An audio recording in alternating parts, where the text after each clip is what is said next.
Welcome back to the Right Take Report. I hope you're all having a great day. I know this first video is an older one, but it's absolutely worth revisiting during this time, especially if you haven't seen it.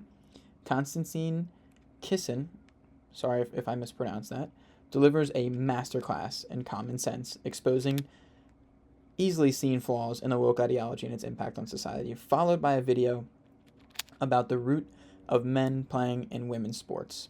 All of these in plain terms show how the woke obsession with identity politics is dividing people instead of bringing them together. We'll break down the key moments, call out the hypocrisy, and discuss why this message is going to hold weight today. Let's get into it. First non-student speaker for the proposition. I've now been the fourth, which means that I now have to thank all the previous speakers for making my best points for me. And I find that the main reason now that I have left to be in support of the motion is that I am so tired of talking about woke culture. That's why it's gone too far, more than anything else. And I thank the other speakers for making the points for me, because it means I don't have to reiterate the point that no, free speech is not some right-wing reframing of whatever. It's the foundation of Western civilization. Upon this civilization is built and the Enlightenment values that led to it. I don't have to make the point that has been made by far better people in the past, that the only way to deal with the problem of racism is to treat people on the content of their character and nothing else. And the fact that woke culture seeks to overturn that is a new form of racism that we must all oppose. It means also I will not use this opportunity to say I told you so, as someone who spent the last 5 years warning people in the West that if we continue to erode our culture, if we continue to undermine our confidence in Western values, that our enemies like Vladimir Putin will seek to capitalize on it. I will not make any of those points tonight, at all. Instead, I am not going to talk to those of you who already agree with me, which I imagine is most of you. I'm not going to talk to you because I imagine after everything you've heard tonight, you're going to vote for the proposition. I'm going to confess I will take your vote for granted. Tonight, I am the Labour Party and you are the Red Wall. Woke culture in general has become exhausting, overused, and completely detached from any semblance of reality and political activism. Kisin speaks pure common sense. All it does is divide people. For example, black-only dormitories separate us. Women-only clubs, they separate us. LGBTQ-only organizations separate. They don't unite. The idea of safe spaces sounds nice in theory, but in practice it backfires and resembles times of increased separation and anxiety. Instead of coming together based on shared humanity, we're being forced to see every minor difference as a battle line. Why aren't we focusing on the common ground, the simple things that everybody has in common, just like being another human being, and unite ourselves under these commonalities? Now, I want to talk to those of you who are woke and who are open to rational argument. A small minority, I accept. Because one of the tenets of wokeness is, of course, that your feelings matter more than the truth. But I believe in you. I believe there are those of you here who are woke, who are open to rational argument, so let me make one. We are told that your generation cares more than any other about one issue in particular, and that issue is climate change. We're told that many of you suffer from climate anxiety. You wish to save the planet. And for tonight, and tonight only, I will join you. I will join you in worshipping at the feet of Saint Greta of climate change. Let us all accept right here, right now, that we are living through a climate emergency and our stocks of polar bears are running extremely low. I join you in this view. I truly do. Now, what are we to do about this huge problem facing humanity? What can we in Britain do? We can only do one thing. You know why? This country is responsible for 2% of global carbon emissions, which means that if Britain was to sink into the sea right now, it would make absolutely no difference to the issue of climate change. You know why? Because the future of the climate is going to be decided in Asia, and in Latin America, by poor people who couldn't give a shit about saving the planet. No, thank you. No, thank you. We need stories. We need stories to understand ourselves. We are the only... It's going to be decided by poor people in Asia and Latin America who don't care about saving the planet. You know why? Because they're poor. Because they're poor. I come from Russia, which is not... To speak on this matter, first off, feelings matter more than truth. That is the entire woke ideology in 5 simple words. The climate change movement is a perfect analogy. Activists pushing radical policies, but not looking at real issues. As he said, if Britain sank tomorrow, 98% of the world's pollution would still exist in poor nations. The same goes for woke culture in the United States. Even if it took over completely, the rest of the world would move on without it. This is why Democrats keep losing in terms of the last election. Working class people do not care about woke talking points. When they're struggling to afford groceries, can't pay for eggs, paying higher taxes, and they cannot make a living. Let's fix the real problems, and then we can look at the woke agenda. That should be on the bottom of our tier list right now, and it doesn't seem to be. Not a poor country, it's a middle-income country. 20% of households in Russia do not have an indoor toilet. What they have is an outdoor toilet. And I don't mean one of those nice portaloos that we get here. I don't even mean a Glastonbury portaloo. I mean a wooden shack with a hole in the ground that holds a collected fermented memory of the last 10,000 visits. How many of you are going to go home tonight and say, let's rip out our bathroom and erect a Siberian shithouse in the back garden? And if you're not, why should they? 120 million people in China do not have enough food. I don't mean that they don't get dessert. I mean they suffer from malnutrition. That means that their immune system is breaking down because they don't have enough food. You're not going to get them to stay poor. Imagine you're Xi Jinping, the leader of China. When you were 10 years old, there was a revolution, a cultural revolution in your country, and people came and they put your father in prison. Your mother had to denounce him. Your sister killed herself. And you, no longer enjoying the protection of your formerly powerful father, were sent to a village where you lived in a cave house. And here you are, decades later. You have clawed your way up the bloody and greasy pole of Chinese politics to be the undisputed supreme leader of the very Communist Party that destroyed your family. And you know that the main thing you have to do to survive and to stay in power is to deliver the one thing that the people of China want: prosperity, economic growth. Where do you think climate change ranks on Xi Jinping's list of priorities? A third of all children who live in extreme... He is totally correct. While activists are obsessing over pronouns and microaggressions and being victims of crimes and atrocities that happened thousands of years ago, hundreds of years ago, not even to them, millions are dying in war, starvation in China, impending trade wars, peace problems in the Middle East. But instead of addressing these issues, woke ideologies demand we censor everything around their personal grievances. In the United States, we have a luxury belief system. We are so well off that people think we can turn towards these types of issues of woke activism like they are front of the news issues, which is just not the case.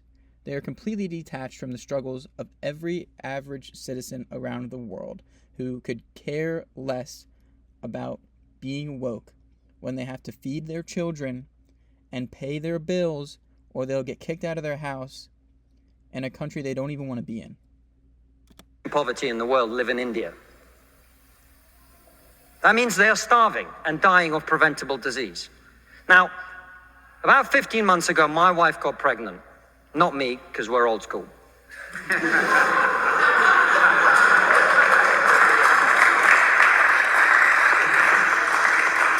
And for 9 months, we talked about what our boy would look like, what he might do when he grows up. We looked at baby scans and videos on YouTube about what the fetus looks like at 9 months and 12 months and 20 months. And eventually he was born. And he is this cute little bundle of joy. He's cuter than about 80% of puppies, right? Now, if you said to me that I had a choice, either my son had a serious risk of starving or dying from a preventable disease in the next year, or I could press a button and he would live. He would go to school. He would bring his first girlfriend home. He'd go to university and graduate and become a woke idiot.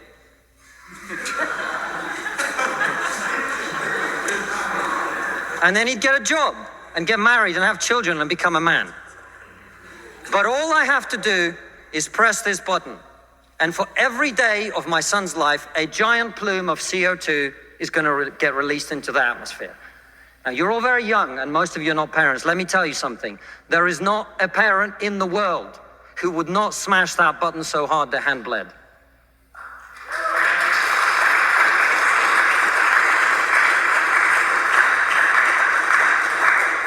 You are not going to get these people to stay poor. You're not even going to get them to not want to be richer. And so, I put it to you, ladies and gentlemen, there is only one thing we can do in this country to stop climate change, and that is to make scientific and technological breakthroughs that will create the clean energy that is not only clean, but also cheap. No, thank you. And I want everyone to get home on time today, which is not going to happen. And the only thing that wokeness has to offer in exchange is to brainwash bright young minds like you to believe that you are victims, to believe that you have no agency, to believe that what you must do to improve the world is to complain, is to protest, is to throw soup on paintings. And we on this side of the house are not on this side of the house because we do not wish to improve the world.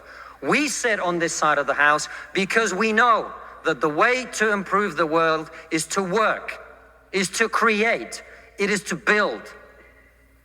And the problem with woke culture is that it's trained too many young minds like yours to forget about that. Thank you very much. If there was a button to allow my child to have a life and produce a little bit of CO2 into the atmosphere, I would smash it into smithereens. And this is what the woke culture does not get, and what the climate culture does not get. Reality is so much different than what is in a textbook and theory.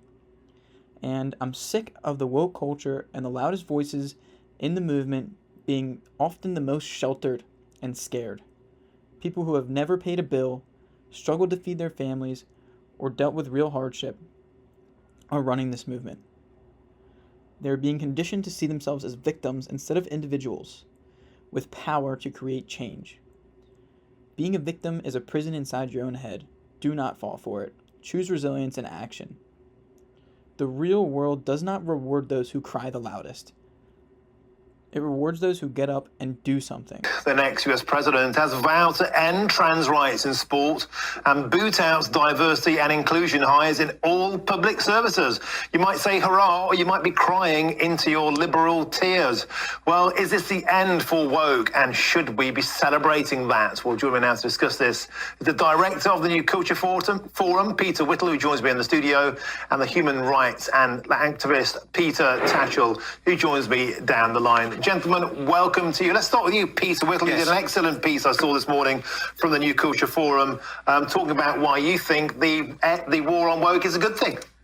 I think it is. I think it's, shall we say, a body blow to woke, because it is so embedded, and by that I mean woke ideology, identity politics, all of these things.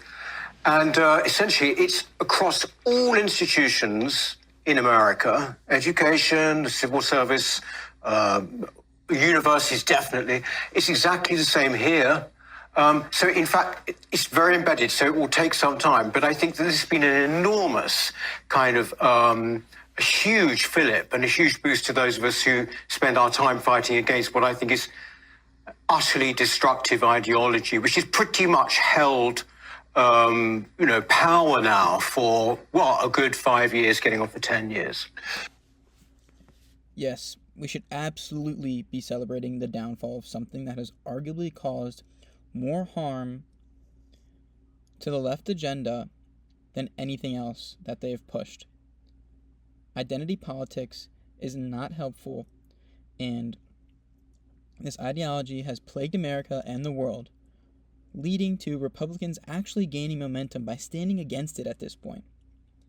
They are refusing to bow to the pressure of not hurting someone's feelings or making people uncomfortable. Those are weak times. Meanwhile, as we discussed in the last video, there's 120 million people in China that are starving. And wars are raging around the world. And half of what I see online and social media is about government employees or government agencies being woke and having diversity hires. It is utterly ridiculous. Let's get to the real problems and actually do something to benefit this country.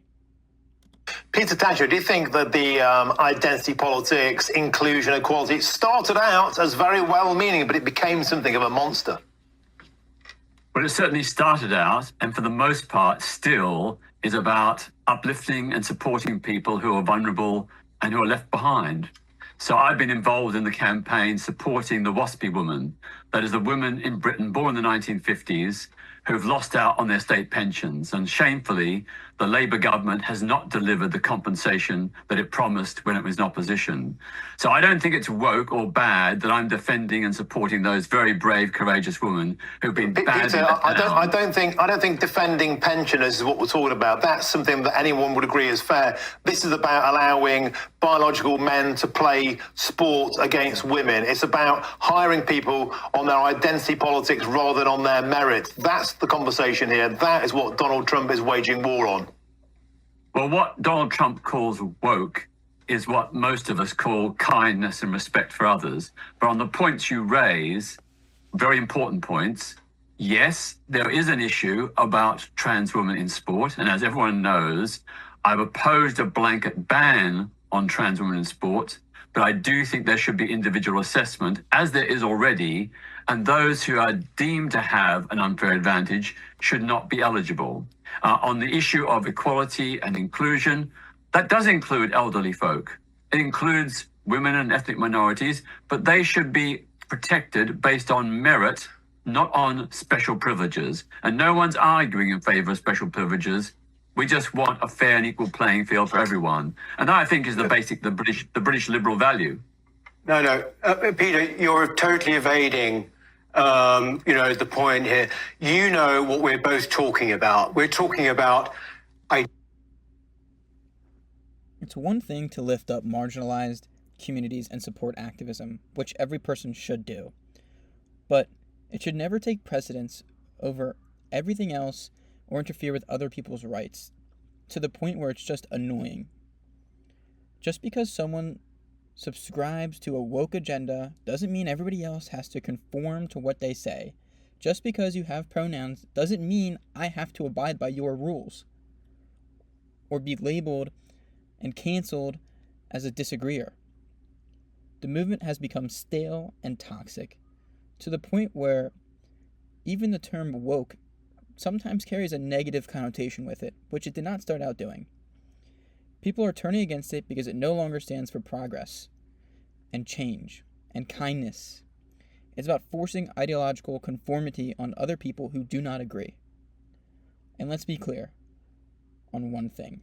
Biological males competing in women's sports, whether at a high school, middle school, collegiate level, or professional level, will always have an advantage if they're at least competent. The idea that each individual should be tested to determine their merit and eligibility to compete in another gender's sport is a waste of time, money, and all-around resources.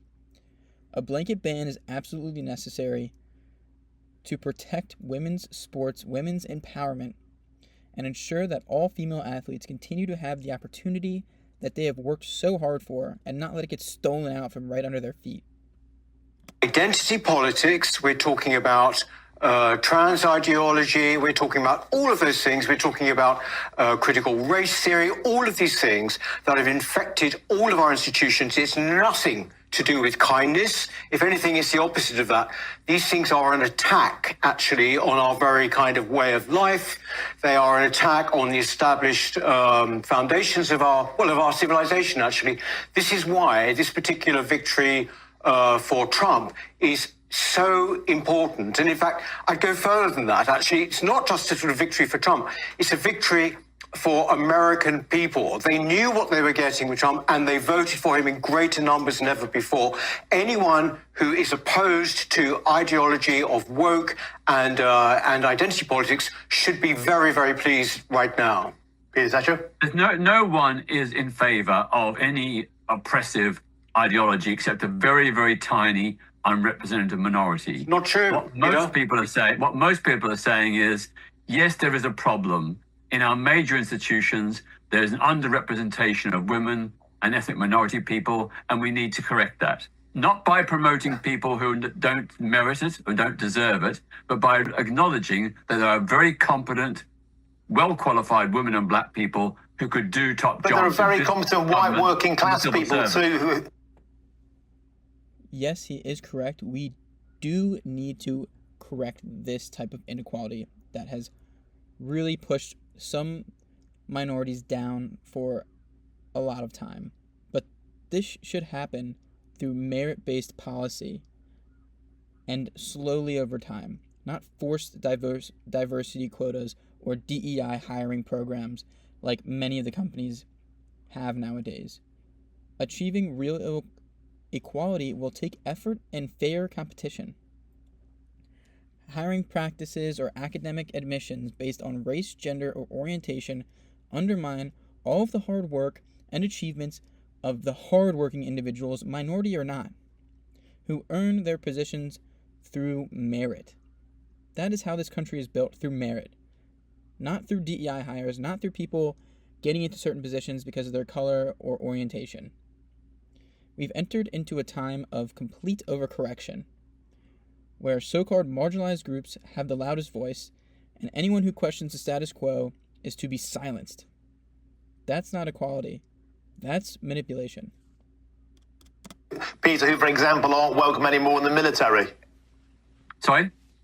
There are very competent white working class men as well who are being deliberately, specifically excluded from inclusivity, for example, in the RAF.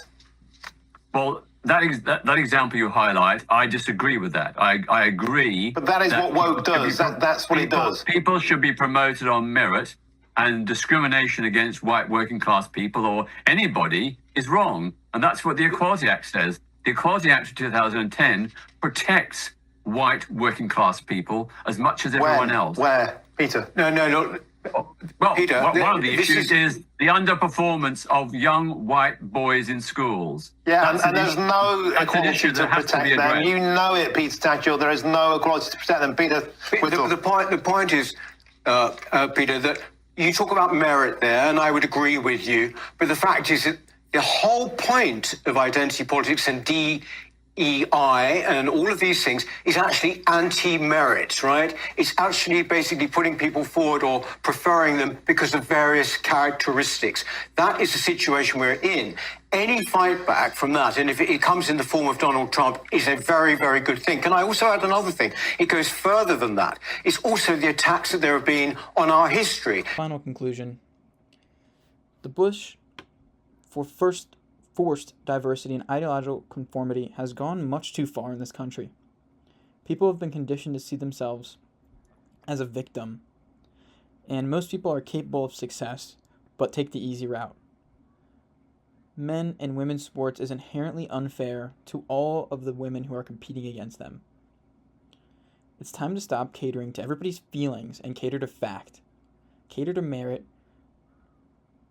And if we want a better future, we need to move beyond these basic and stupid distractions and focus on what truly matters and what is truly fair. Another great video. At the end of the day, this woke agenda is crumbling under its own contradiction, and even Megan agrees with me. The fastest girls track athlete in the world, not to mention. The constant focus on identity over merit, feelings over facts, and division over unity is continuing to backfire. More and more people are waking up and finding out something that is wrong with them or something that can lead them to have other people feel bad. We need to stop prioritizing these types of narratives and step into the real world. If we want to build a strong society, which seems like we haven't for the last 4 years, safe spaces aren't going to do the trick. Treating everybody as equal, not fretting over each other's differences, and uniting over similarities is what's going to get it done. Let's be logical about this. Okay? Thanks for watching. I really enjoy that you have made it through the entire video, and I'll see you in the next one.